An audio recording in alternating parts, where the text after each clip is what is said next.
Selamat berjumpa mahasiswa sekalian. Di semester ini kita akan membahas tentang alat ukur dan pengukuran. Ya.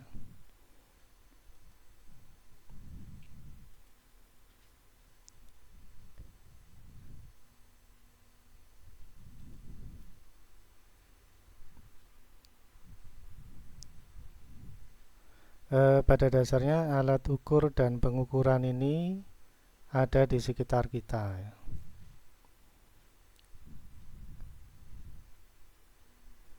Nah, dalam perkuliahan nanti kita menggunakan materi praktikum dalam bentuk aplikasi, ya. Pakai live wire namanya. Baik, kita mulai aja.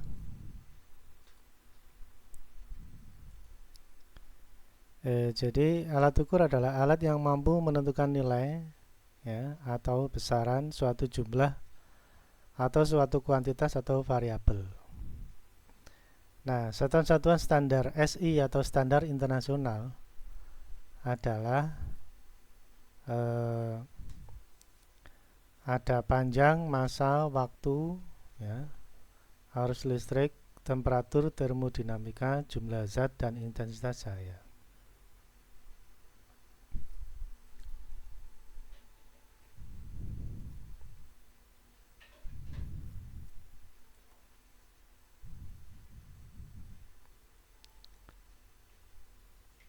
Nah, tampilan ini menunjukkan bahwa standar-standar ini diakui oleh seluruh dunia, ya. Jadi massa di seluruh dunia menggunakan kilogram, ya. Waktu menggunakan satuan second. Nah, dengan demikian fokus kita nanti adalah arus listrik dengan satuan ampere. Ini standar internasional, ya. Sehingga kita bisa mengembangkan, ya, menggunakan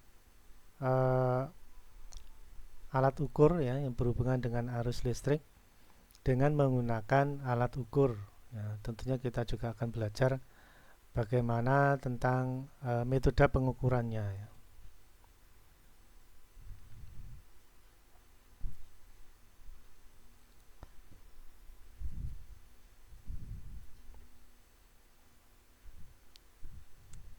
Baik, kita lanjutkan materinya.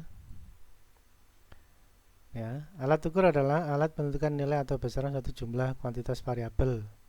Nah, ini adalah bentuk alat ukur yang ada di sekitar kita, ya. Jadi di tampilan ini terlihat bahwa ada timbangan, ya, untuk menjadikan alat ukur berat, ya. Ya, tentunya kalau kita beli barang, tentunya kita minta ditimbang lebih dulu, ya. Dengan demikian kita merasa nyaman untuk membelinya. Dan ini menjadi tolok ukur seorang penjual dan pembeli merasa nyaman, gitu istilahnya, ya. Jadi kalau sudah diukur pakai timbangan dan hasilnya sudah benar, nah kita merasa nyaman di situ.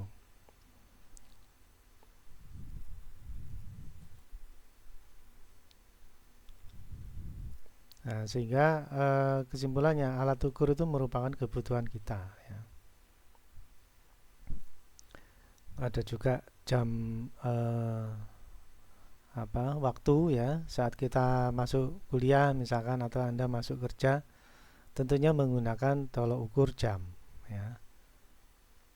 Ya, kemudian itu menjadi tolok ukur saat kita pulang kerja misalkan. Ya, jadi hampir setiap saat kita periksa sekarang jam berapa. Nah, ini menjadi bentuk alat ukur waktu, ya, yang kita butuh sekali untuk mengetahuinya. Dan ada juga panjang, ya, panjang sebuah benda, ya. Kita beli sebuah kain misalkan, tentunya kita ingin nilai rupiahnya sama dengan panjang yang kita peroleh. Nah, itu tentunya menggunakan tolok ukur hasil ukur panjang. Ya, jadi kita butuh hal-hal yang berhubungan dengan alat ukur di kehidupan kita sehari-hari ya. Cuma nanti dalam aplikasi yang kita pelajari, yang kita jadikan objek adalah alat ukur listrik ya. Coba kita lanjutkan lagi. Alat ukur atau instrumen. Alat ukur adalah alat menentukan nilai atau besaran suatu jumlah kuantitas variabel yang merupakan alat ukur yang ada di industri ya sekarang ya. Ya, ada istilahnya avometer ya.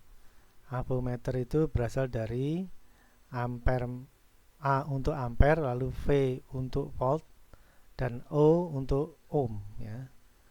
Sehingga kita menggunakan istilah avometer ya. Itu merupakan singkatan dari ampere, volt, dan ohm ya. Kemudian avometer merupakan alat ukur listrik yang dapat digunakan untuk mengukur arus listrik ya. Berarti kita menggunakan fungsi ampere. Kemudian tegangan listrik, berarti kita menggunakan fungsi voltmeter. Lalu juga kita bisa mengukur hambatan atau resistor, kita gunakan fungsi ohm ya. Sehingga dalam satu perangkat ini mampu untuk mengukur beberapa satuan ya. Ada arus listrik dengan satuan ampere, lalu volt, tegangan listrik dengan satuan volt, lalu hambatan dengan satuan ohm ya. Ada juga multimeter seperti ini, juga membutuhkan bentuknya digital ya. Namun untuk jenis digital kita perlu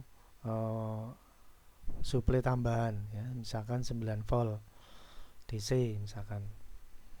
Itu menjadikan sebuah variabel yang menentukan hasil ukur ya. Jadi kalau tegangannya turun ya hasil pengukurannya berubah ya. Nah, ini kita menggunakan avometer atau multimeter analog ya.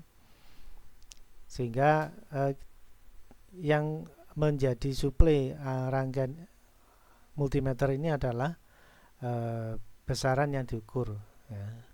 Jadi ampere meter, mengukur ampere meter ya, maka ampere itu yang mensuplai multimeter. Lalu kita ukur volt, maka volt yang mensuplai tegangan multimeter, kecuali ohm ya. Maka untuk analog kita biasanya ditemui baterai. Baik, kita lanjutkan lagi. Nah, untuk alat ukur analog ya, kita mengandalkan jarum ya. Jadi jarum ini akan berhenti pada sebuah angka-angka atau nilai-nilai yang ada di sepanjang skala. Nah, mana yang diukur ya? Padahal skalanya itu banyak.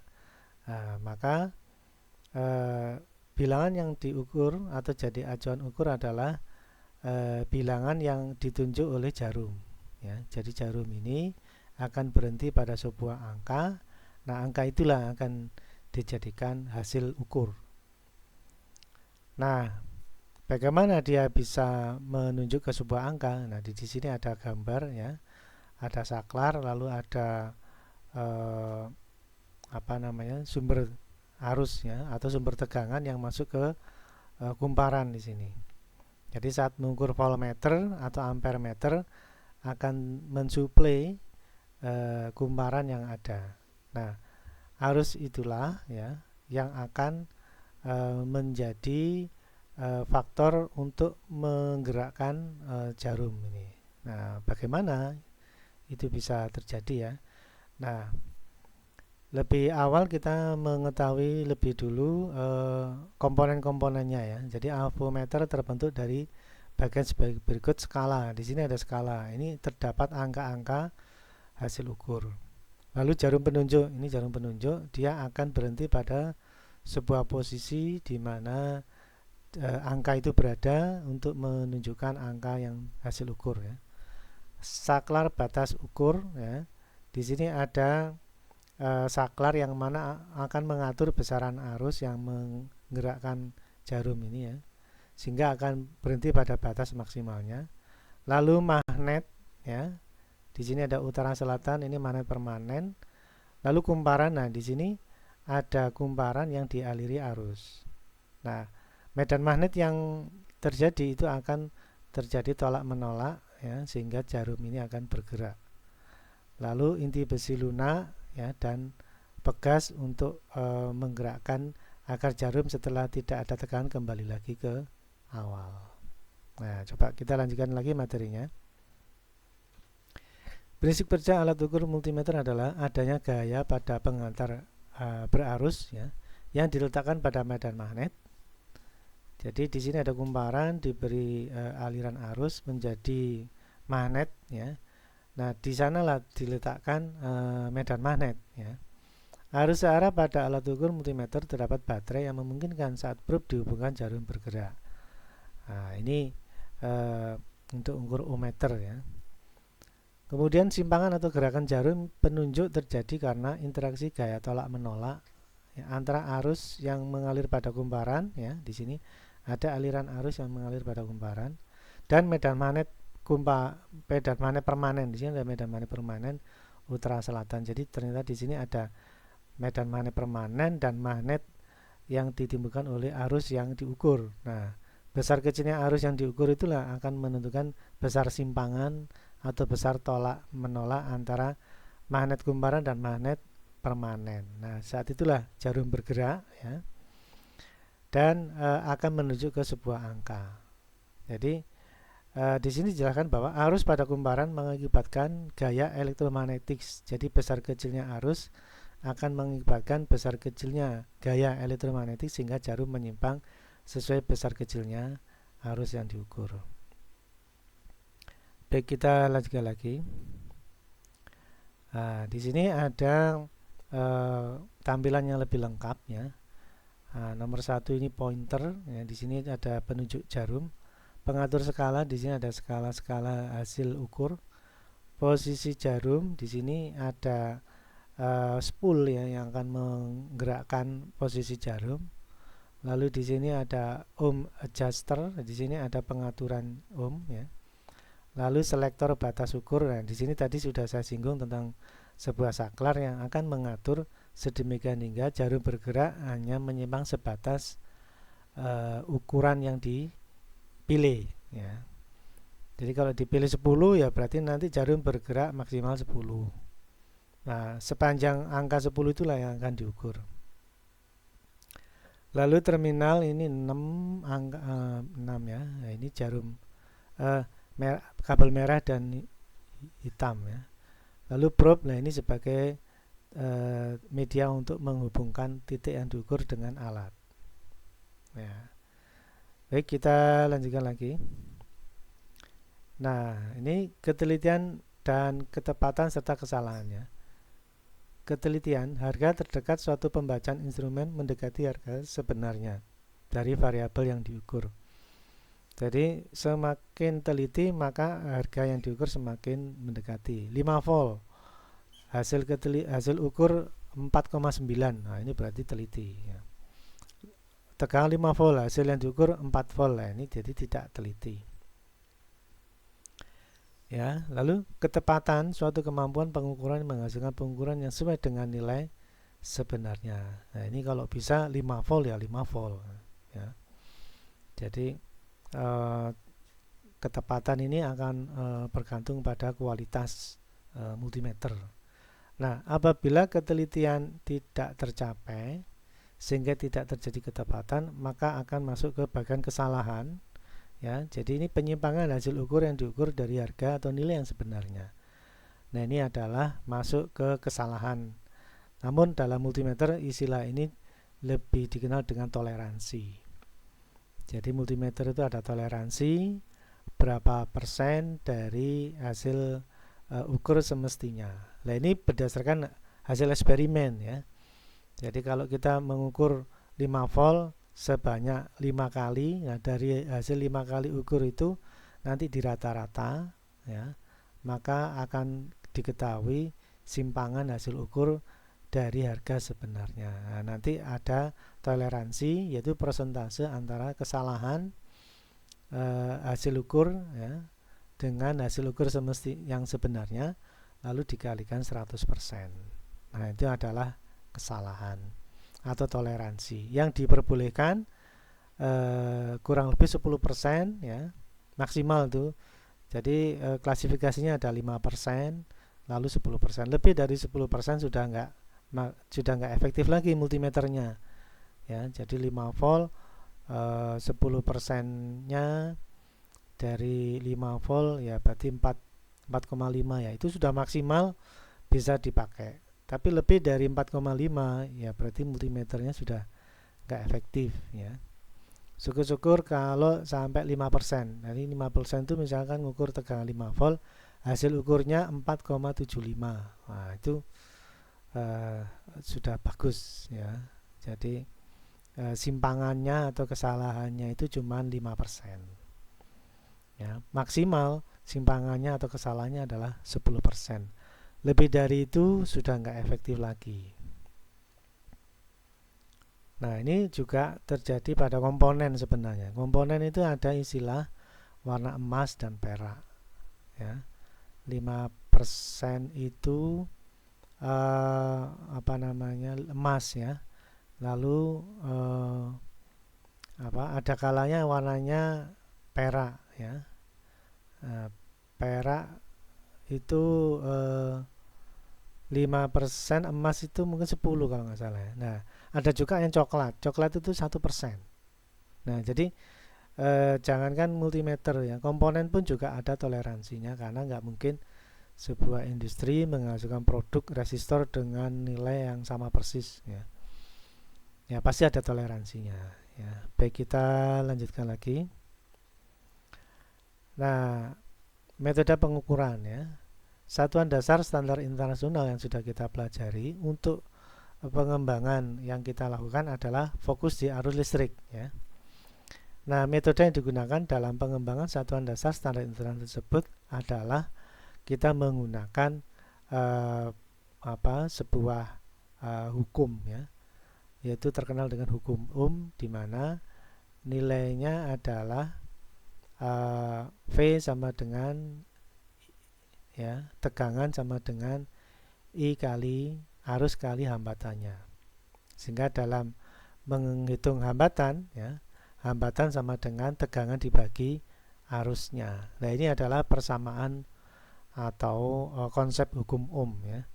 Karena cara pengukuran ini perlu kita pelajari untuk menjadikan metode tolok ukur benar tidaknya yang kita lakukan itu dari metode apa yang kita gunakan. Nah, metode yang kita gunakan adalah metode hukum Ohm, di mana persamaan yang kita gunakan adalah tegangan sama dengan arus kali hambatan. Nah, maka agar pengukuran dapat mencapai ketelitian atau mendekati harga sebenarnya dan ketepatan yang menghasilkan pengukuran sesuai, maka kita gunakan prinsip yang ada dalam hukum Ohm ya. Nah, bila menggunakan prinsip hukum Ohm, maka akan terdapat hasil yang tepat ya. Baik, kita lanjutkan lagi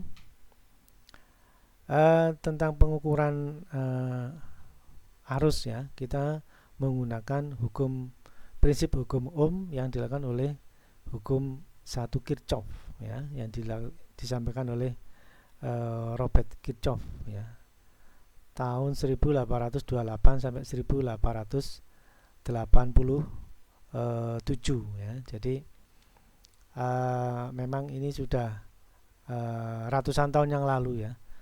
Namun konsep yang beliau sampaikan digunakan sampai sekarang ya. Salah satunya adalah hukum 1 Kirchhoff yang menyatakan bahwa pada rangkaian bercabang jumlah kuat arus yang masuk sama dengan jumlah kuat arus yang keluar. Ya, jadi sesuai ilustrasi di sini ada arus masuk lalu ada arus yang keluar pada cabang atas dan bawah ini ya. Nah, ternyata menurut Pak Kirchhoff jumlah kuat arus yang masuk titik cabang itu sama dengan jumlah kuat arus yang keluar di masing-masing cabang. Jadi arus yang masuk itu sama dengan arus yang masuk atas dan dijumlah dengan arus yang masuk keluar yang bawah, ya. Jadi arus yang masuk ini sama dengan jumlah arus yang keluar. Nah, untuk memahaminya coba saya gunakan ilustrasi yang lain.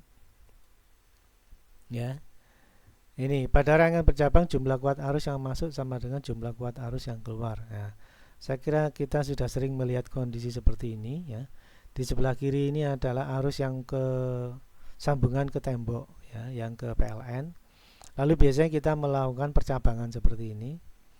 Kalau dilihat ini ada 4 kalau nggak salah, 1, 2, 3, 4 stop kontak. Namun kecenderungannya kita menambah-nambah dengan titik yang lain, ya. Nah, ini menjadi titik cabang, ya. Jadi ini arus masuk, lalu ini titik cabang 1, titik cabang 2, titik cabang 3, titik cabang 4, di mana masih ada cabang lagi, yang mana ini sama dengan jumlah arus masing-masing cabang. Ini juga gitu, jumlah arus masing-masing cabang. Nah, keseluruhan cabang-cabang ini akan bila dijumlah sama dengan jumlah arus yang masuk dari PLN. Nah, bisa dibayangkan arus yang dari PLN ini malah jauh lebih besar karena dia merupakan jumlah dari arus dari semua cabang. Nah, ini kalau diisi dengan perangkat-perangkat yang butuh arus besar, ya, mungkin monitor, mungkin komputer, atau mungkin tambahan kulkas, atau mungkin gosokan ada di sini semua. Wah, ini arus yang masuk cabang dari PLN itu jauh lebih besar. Nah, maka biasanya dalam ilustrasi ini akan muncul sebuah kondisi yang tidak kita harapkan, ya. Jadi arus yang menuju tembok karena sangat besar akan terjadi arus yang melebihi batas kemampuan stekernya ini.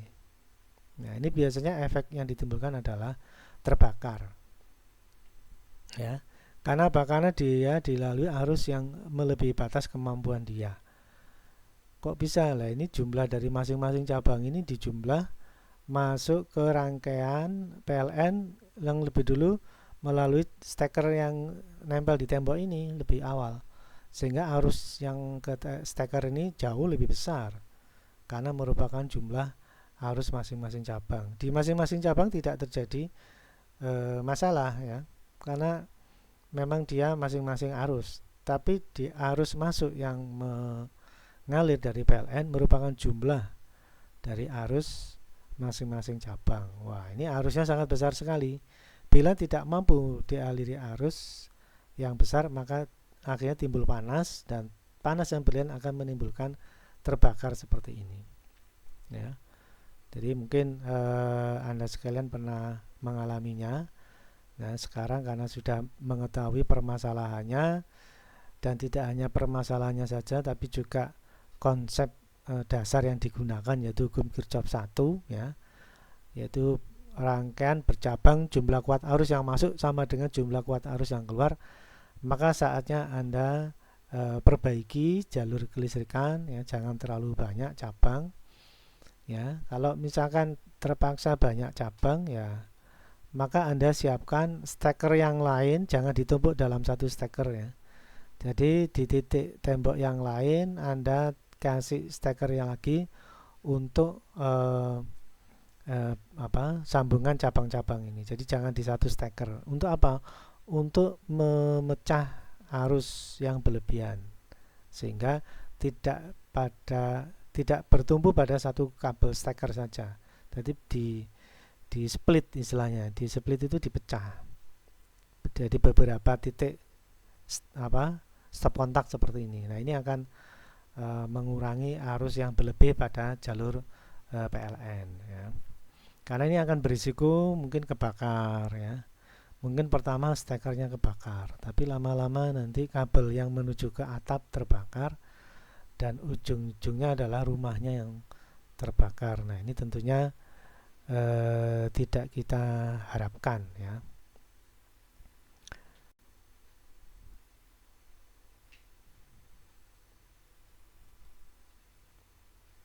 Baik, kita lanjutkan lagi. Nah, sekarang hukum Kirchhoff 2. Nah, jadi hukum itu ada dua, hukum Kirchhoff 1 dan hukum Kirchhoff 2. Nah, hukum Kirchhoff 2 dijelaskan bahwa jumlah aljabar tegangan yang mengelilingi suatu rangkaian tertutup, ya, atau loop sama dengan nol, ya. Jadi ini namanya rangkaian tertutup, ya, rangkaian yang tidak kemana-mana, tertutup di satu jalur ini saja. Bila ini terjadi, maka terdapat persamaan E atau sumber tegangan sama dengan arus kali hambatan. Kembali ke hukum Ohm, ya. Jadi tegangan, ini ada tegangan sama dengan arus yang mengalir pada hambatan. Nah, ini implementasinya juga ada di sekitar kita sebenarnya, ya. Sehingga kita tentunya bisa memahami dari hukum Kirchhoff ini untuk memahami rangkaian-rangkaian yang ada di sekitar kita, ya. Jadi di sini jumlah aljabar tegangan yang mengelilingi suatu rangkaian tertutup sama dengan 0. Jadi jumlah tegangan, ya, bila merupakan jumlah dari tegangan yang ada pada resistor. Jadi resistor ini terdapat tegangan sesuai hukum Ohm. Tegangan pada resistor adalah arus kali hambatannya. Ya, ternyata tegangan sumber itu sama dengan tegangan beban atau tegangan hambatan. Nah, ini yang dimaksud dengan hukum Kirchhoff 2, ya. Jumlah aljabar tegangan yang mengelilingi suatu rangkaian tertutup sama dengan 0. Ya, jadi intinya adalah sumber tegangan akan sama dengan tegangan beban, tegangan pada beban, yaitu tegangan sumber sama dengan arus yang mengalir pada beban, dan ini sama dengan 0. Pengertiannya gini, ini kalau dipindah ke kiri, E dikurangi I kali R itu sama dengan 0. Kalau bisa 0 karena besarannya sama. Jadi sumber tegangan dengan arus yang mengalir pada hambatan, pada beban tertutup atau rangkaian tertutup itu sama. Karena sama, sehingga kalau variabel ini berpindah ke ruas kiri itu akan sama dengan 0, ya. Tidak ada sisa.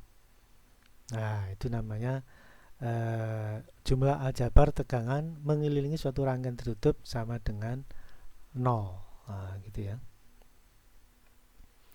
Baik, kita lanjutkan lagi. Nah, ini adalah sebuah aplikasi yang ada di sekitar rumah kita, ya. Ini adalah implementasi dari hukum Kirchhoff 2. Kalau Anda amati, ini adalah lampu, kemudian ada baterai, ya. Orang mengatakan ini lampu baterai, ya. Ada yang mengatakan senter, ya, apapun istilahnya. Ini adalah sebuah contoh sebuah rangkaian tertutup, ya. Jadi power supply ini menyuplai lampu sebagai beban, ya. Cuman ini aja yang disuplai dan dia akan mengalirkan arus sekitar baterai, lampu, dan hanya ini saja lah. Ini adalah dimaksud dengan rangkaian tertutup. Kalau rangkaian tertutup berarti besar tegangan baterai itu harus sama dengan besar tegangan lampu itu harus sama dengan besar tegangan baterai yang mensuplai, ya. Dan karena sama, maka mereka kalau berpindah ruas akan menjadi 0, ya. Bila mengurangi karena sama, maka tidak ada yang tersisa, yaitu sama dengan 0. Contoh, ya, misalkan ini kan dua baterai 1,5 2 kali 1,5 berarti ini 3 volt, maka lampunya ini harus 3 volt karena harus sama dengan sumber tegangan, ya. Nah, namun saat lampu meredup, ya, dan apabila diganti hanya satu baterai, maka kalau Anda amati, ya, akhirnya lampunya 3 volt, kemudian baterainya itu adalah 0, ya, karena yang diganti cuma satu tok, berarti 0 ditambah 1,5 atau sama dengan 1,5. Nah, ini menjadi tidak sama dengan 0, ya. Lampunya 3 volt, baterainya cuma 1,5. Nah, karena dalam rangkaian tertutup itu harus sama dengan 0, sementara ini tidak sama dengan 0, maka akan terjadi ketidakseimbangan. Bisa jadi lampunya redup, ya. Walaupun kita merasa baterainya sudah diganti baru, tapi kalau cuma satu tok, maka jumlah tegangan tidak sama dengan jumlah beban, atau dalam rangkaian tertutup itu harus sama ya antara power supply dengan tegangan beban. Maka solusinya gimana? Kalau salah satu baterai ini sudah habis ya, indikatornya LED-nya ini atau lampunya itu redup, maka kita harus ganti dua-duanya. Kedua baterai ini harus diganti. Karena baterai pada posisi seri itu arusnya sama. Sehingga kalau habis satu, pasti habis semua gitu. Maka kalau terjadi seperti tadi ya, lampunya redup, baterainya sudah habis salah satu, maka kurang lebih terjadi seperti ini. Lampunya 3 volt, baterainya 1,5 misalkan ya. Mungkin dua-duanya itu 0,75 atau gimana ya, mungkin 0,75an ya, sehingga di total 1,5. Dan ini tidak seimbang. Dalam rangkaian tutup kan harus sama dengan 0. Nah, ini tidak sama dengan 0. Maka solusinya baterainya ini harus diganti semua. Jadi masing-masing harus diganti yang baru, sehingga LED lampunya 3 volt, baterainya 1,5 ditambah 1,5, totalnya adalah 3 volt. Apabila terjadi seperti ini ya, seperti yang persamaan di atas ini, lampunya 3 volt, baterainya masing-masing 1,5 1,5, maka jumlah aljabar ya, jumlah aljabar tegangan ini 1,5 tambah 1,5 dalam rangkaian tertutup itu sama dengan 0 bila ini 1,5 tambah 1,5 sama dengan 3. Lalu dipindah ke sisi ruas kiri, mereka saling mengurangi dan hasilnya 0, maka terjadilah sebuah persamaan hukum Kirchhoff yang kedua, yaitu jumlah aljabar tegangan mengelilingi suatu rangkaian tertutup sama dengan 0, maka akan terjadi keseimbangan ya. Lampunya jadi terang ya, kembali normal seperti semula. Nah, itu konsep-konsep yang mesti kita pahami ya untuk mempelajari alat ukur dan pengukuran ya. Dari pertemuan ini harapannya menjadi gambaran untuk pertemuan berikutnya, bahwa yang kita pelajari itu adalah hal-hal yang ada di sekitar kita, sehingga sangat menarik sekali. Baik, saya kira itu dulu yang bisa kita pelajari untuk hari ini. Kita lanjutkan di pertemuan berikutnya. Sekian dan terima kasih.